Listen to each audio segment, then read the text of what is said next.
E aí, pessoal, estamos de volta aí, né, para a gente poder dar continuidade à nossa discussão sobre essa grande questão aí que é a escravidão, né, como um todo, tentando entender aí seus aspectos antigos e atuais, né, modernos e atuais, bem como suas consequências e tudo mais, tá? Então, hoje a gente vai falar, né, tentar estabelecer aqui a diferença entre o que era a escravidão na antiguidade, né, pensando diversas questões, né, que envolvem essa condição, e também o que é a servidão, né, que predominou em algumas cidades da antiguidade, mas também durante toda a Europa medieval. Então, como sempre, é importante fazer a leitura do livro, anotar, e as dúvidas mandem para mim lá no Google Class, que eu vou estar respondendo o quanto antes, tá? Então vamos lá para a gente poder continuar, né? Então olha só, o trabalho escravo, né, ele não é uma condição nova, né? A escravidão ela é uma coisa realmente bem antiga, né? Basicamente, a maior parte das sociedades antigas tinham em maior ou menor medida o trabalho escravo sendo utilizado em diversas áreas, né? Então, para a gente entender aqui, eu coloquei a definição do que é escravo, né? Então, o escravo é aquele que perdeu a liberdade, né, ou que nasceu sem ela, né, porque a gente sabe que em diversas sociedades, geralmente quando você tinha um escravo, quando ele, sei lá, se ele tivesse filho, geralmente aquele filho ele também poderia, ele já nascia na condição de escravo, né? E aí algumas reflexões que podem surgir a partir dessa questão. A primeira é a seguinte, né? Qual a origem desse termo, né? O termo escravo, ele tem uma origem, na verdade, bem antiga, né? E ele surge do latim, né? Então são basicamente, né, os romanos, né, e a língua latina que vai dar origem ao termo escravo, tá? E aí duas possíveis origens, né? Primeira, escravos, né, que é justamente a pessoa que é propriedade de outra. Então, no caso aqui, esse termo latino escravos, né, deu origem ao termo escravo. E ele tem um sinônimo, né, que é o termo eslavo, né, que é referente ao povo eslavo, né? Então aqui as duas palavras, né, escravo e eslavo, eles acabam se tornando sinônimo. E aí por quê? Porque os romanos, né, e tanto durante o Império Romano como posterior, você vai ter um amplo processo de captura e escravidão dos eslavos, né, na região ali da Europa. Durante a Idade Média, né, mais ou menos ali no século X, você vai ter uma ampla guerra entre os germânicos e os eslavos. Esses eslavos, muitos deles foram capturados e se submetidos ao regime de escravidão. E aí surge, né, essa ideia de sinônimo aí entre a palavra escravo e a palavra eslavo, né? Então, basicamente, você vai ter isso, né? Então, o termo escravo surge dessa ideia, né, que é da pessoa que perdeu a sua propriedade de si e passa a pertencer a outra. E aqui, né, e aí outra questão que surge, né, disso tudo é qual o termo correto a ser utilizado, né? Por muito tempo o termo comum foi escravo, né? Não sei quem é escravo, escravo, os escravos, escravo de maneira geral, né? Para descrever as pessoas que viviam na condição de cativo.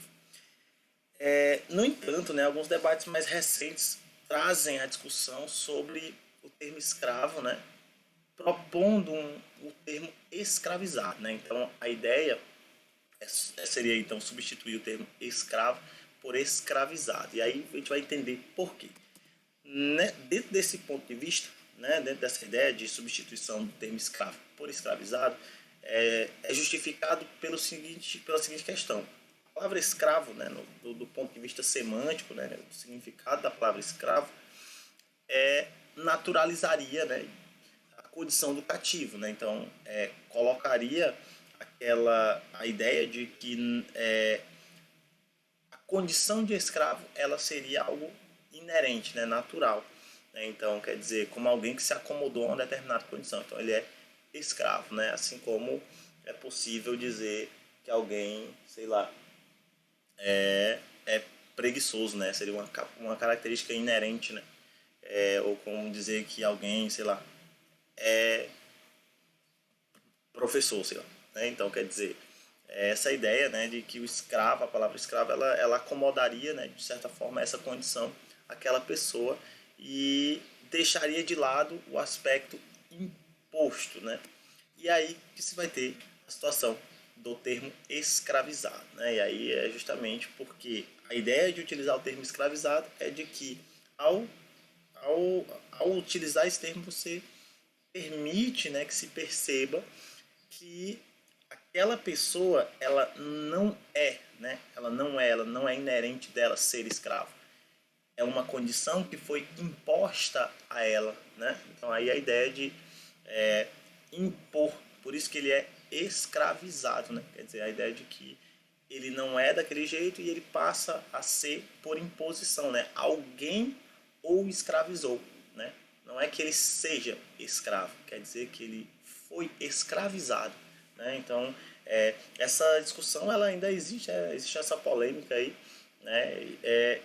Eu particularmente eu prefiro utilizar o termo escravizado, né? Então, essa é a ideia, né? Então, propor que aquela pessoa ela não nasceu, né? Ela não está naquela condição, é, ela não é aquela condição de forma natural. Ela foi imposta, né? Ela é, dependeu, né? E da vontade de um outro, né? Quer dizer, que impôs a ela aquela condição, né? A ideia de escravizar, né? Por isso escravizado. A condição de escravizado, como eu falei, ela muda de sociedade para sociedade, a gente já falou isso anteriormente e retoma aqui, né? Então, pensar a escravidão na Grécia Antiga, na Roma Antiga, no Egito, na Mesopotâmia, são três formas diferentes de escravidão. Elas têm características comuns? Sim, né? A principal dela é a ausência de liberdade, né? Então, em todas elas, o escravizado geralmente, né, é, ele perde a sua liberdade. No entanto, né, a forma como esse escravizado ele é visto, ela muda de sociedade para sociedade, como eu falei para vocês. Por exemplo, na Grécia, o escravizado, ele, por exemplo, não podia ter a cidadania grega. Já em Roma, se ele fosse liberto, ele poderia. Né? Em alguns, ele é visto como uma ferramenta, né? Um objeto a ser utilizado, uma ferramenta de trabalho. Em outros, ele já não é visto dessa forma. Então, como falei, a sociedade ela muda, né? Assim, de acordo com que muda a sociedade, muda a noção de escravizado que existe. E basicamente, né, em todas as sociedades, o fato é que a escravidão ela é o extremo, né, o máximo, né, da violência aí contra o indivíduo, porque retira dele a propriedade de si, né? Então a sua liberdade, de certa forma, a própria vida do escravizado, ela é pertencente a um outro e não a ele, né? Então, por isso é considerado um dos processos mais violentos, assim, né, contra o indivíduo, justamente porque retira dele, né, os elementos fundamentais do seu ser. Retira-se, entre aspas, né? Tenta retirar, né? Lembrando, importante que, como eu já falei anteriormente, muitos resistiram de diversas formas a essa imposição. Então, olha só, no caso aqui da escravidão na antiguidade, né? Em Atenas, os escravizados eram pessoas geralmente empobrecidas, né? Que não conseguiam pagar suas dívidas e posteriormente passaram a ser estrangeiros capturados em guerra, né? Então, lembra lá que em Atenas, né, na Grécia Antiga, existia escravidão por dívida. Então, a pessoa que ela não conseguia pagar suas dívidas, ela poderia ser submetida à condição de escravizado. Aos poucos isso muda e aí você vai ter a proibição da escravidão por dívida e aí depois você vai ter a escravidão por meio das guerras, né? Então, quando se conquistava um território, aquelas pessoas que eram capturadas, que resistiam ao domínio, né? Elas eram escravizadas, né? Como forma de obter essa mão de obra. Em Roma, né, a escravidão era principalmente imposta aos estrangeiros capturados na guerra. Então, Roma, a gente já falou, é uma nação bastante expansionista, né? Então, era uma nação bastante expansionista. Então, durante o Império Romano, Roma conquistou a maior parte da Europa, o Oriente, a Grécia, o Egito, a Mesopotâmia, a região ali do norte da África inteiro, a região da Península Ibérica, né, onde hoje é Portugal, Espanha e tudo mais. Então, Roma conseguiu conquistar muitos territórios. Nesses territórios, aqueles que resistiam, né, que lutavam contra os romanos e eram capturados vivos, geralmente eram feitos de escravizados. Então, quer dizer, veja aqui o exemplo de duas situações, né, que são bem diferentes, né? Então, enquanto uma, por exemplo, estava ligada à dívida, o outro estava ligado à conquista. E aí, como eu falei, e aí, se você for estudar sociedade por sociedade, você vai ver que várias formas, vamos dizer assim, diversas de escravidão vão surgindo, né? E aí, como eu falei, cada uma com as suas características, mas geralmente compartilhando algo em si.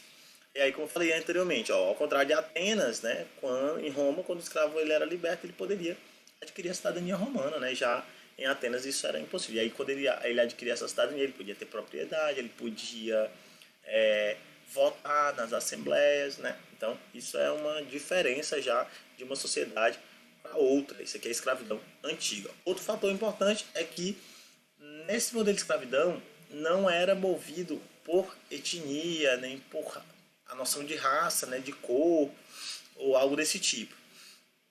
A escravidão aqui ela ocorria mesmo muito mais ligada a essas questões, né? No caso aqui ao não pagamento das dívidas ou a conquista efetiva. Não estava ligada a uma ideia de superioridade racial ou algo desse tipo. Não era porque era os brancos contra o negro, não era isso. Geralmente eram essas próprias sociedades que se relacionavam ali, independente das suas cores, etnias ou raças, né? Ela não fundamentava a questão da escravidão, tá? Diferentemente do que a gente vai ver na escravidão moderna. Tá? Então, na escravidão antiga, a questão da raça, entre aspas, da etnia, da origem, não é muito levado em consideração. Tá? O que era levado em consideração aqui era a guerra, ou não pagamento de dívida. Algumas sociedades, por exemplo, você vai ter a escravidão como uma pena para crimes cometidos. Né? Então, tem uma sociedade onde você vai ter determinados crimes que levavam à condição de escravizar. Então, são algumas das possibilidades. Tá? Aqui, né, exemplo da escravidão antiga, eles trabalhavam nos mais diversos tipos de trabalhos, né? Geralmente nas colheitas, né, nos serviços. Isso aqui é algo fundamental. Não é à toa que, inclusive, lá na Roma antiga mesmo, não existia a palavra escravo, né? Existia a palavra servus, né? Que é o servo, aquele que serve. E esse daí era justamente aquele que era considerado aí o escravo, né? Então eles serviam das mais diversas formas, trabalhavam nas obras públicas, trabalhavam nas lavouras, né? Então, basicamente esses trabalhos aí. E a servidão? A servidão ela existiu principalmente na Europa, né? E ela surge como uma decorrência da prática romana, de algumas práticas romanas, né? Como também de algumas práticas germânicas. Então você vai ter uma mistura de culturas ali que vai levar o surgimento que nós entendemos como a servidão. Né? Aí aqui a gente precisa entender, da mesma forma como a escravidão, a servidão ela também variou de acordo com o local e o período. Então, por exemplo, na Mesopotâmia existia uma forma parecida de servidão, mas ela é igual à servidão da Idade Média? Não. Né? Em Esparta, por exemplo, existia escravidão e também existia servidão, predominando a servidão, mas ela era igual à da Idade Média? Também não. Então, quer dizer, o fato é que, da mesma forma com a escravidão, a servidão ela também tem transformações de acordo com a sociedade que se utilizou desse regime compulsório, né? Mas ela também tem características comuns. Então, de maneira geral, o servo, né, e aqui entendendo a servidão medieval, ele estava preso à terra. Né? Então, geralmente, um servo ele estava ligado à terra na qual ele trabalhava, né, ao chamado feudo. Quando a gente falou sobre a Idade Média, a gente comentou sobre o que era o feudo. Então, geralmente, esse servo estava atrelado a esse feudo, né, uma propriedade de terra dentro de um determinado feudo. Geralmente ele arcava com o trabalho nas terras do Senhor, então muitas vezes, né, essa ligação dele com a terra ela estava atrelada a esse acordo com o Senhor, né, que era de que geralmente o servo ele trabalhava nas terras desses senhores, tá? Realmente ele trabalhava nessas terras desses senhores, uma vez, sei lá, um dia por semana, e alguns chegavam a trabalhar sempre na terra do Senhor, né? E esses servos eles estavam sujeitos a pagar impostos. Aqui a gente já começa a notar uma diferença fundamental em relação ao, ao escravizado. Né? o servo ele não perde a sua liberdade, né? Ele é livre, né, em diversos outros aspectos, mas ele está sujeito a essas questões, que é, ele está preso à terra, no sentido de que ele não pode ser vendido, né, como é o caso do escravizado. Ele geralmente pode,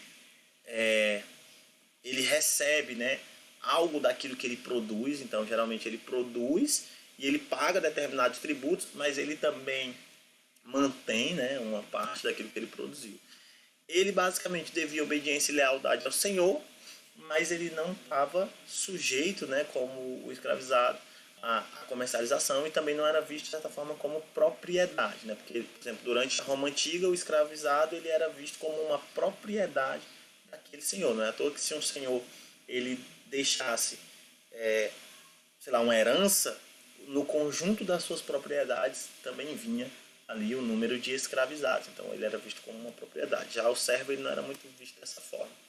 Como eu falei, não podiam ser vendidos e eles tinham direito a uma parte da terra, né, que é justamente o local onde eles trabalhavam. Eles tinham a sua terrinha, do qual eles poderiam tirar, né, a sua produção, como eu falei, mediante o pagamento de determinados tributos, né? Então, quer dizer, eles recebiam algo em troca do seu trabalho, né, visto dessa forma. Aqui, ó, como eu falei, a sua condição não era de objeto ou ferramenta. Então, eles não eram vistos como um objeto, uma ferramenta de trabalho, como é o caso do escravizado, né, visto, por exemplo, lá na sociedade antiga, né? E eles, né, geralmente estavam ali, eram vistos como pessoas, né, e que tinham determinados direitos, entre aspas, né? Então, por exemplo, o acordo aqui era feito entre servos e senhores, e havia ali obrigações tanto do servo para com os senhores, mas dos senhores também para com os servos, né? A segurança e tudo mais, a garantia da terra, aquela parada toda. Então, quer dizer, a servidão comparada à escravidão, ela é um pouco mais, vamos dizer assim, um pouco mais livre, né? Já que esses trabalhadores eles podem ter direito a um pedaço da terra, ele tem a possibilidade de plantar e tudo mais, né, de receber, de produzir algo para ele mediante pagamento de impostos aos senhores. Então é um pouco diferente do que é a escravidão antiga, certo? Então aqui, ó, trouxe uma imagem, né, justamente medieval, representando aí o trabalho dos servos nas terras, né, e aí geralmente o servo ele trabalhava na sua terra e também na terra dos senhores, né?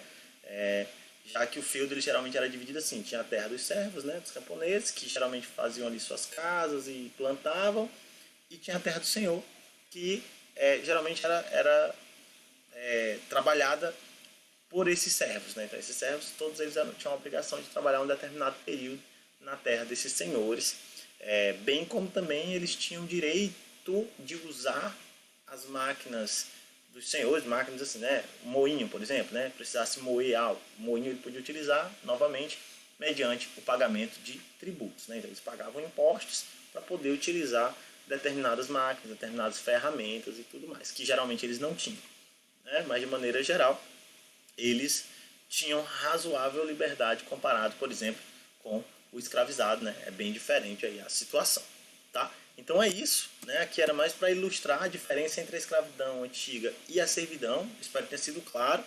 Qualquer dúvida, mandem para mim lá no Google Class que eu vou responder o quanto antes, né? E aí a gente vai avançando nessa discussão, vamos começar a falar mais para frente sobre a questão da escravidão, como é que ela se deu, por exemplo, no período moderno, tá bom? Então, muito obrigado e até a próxima.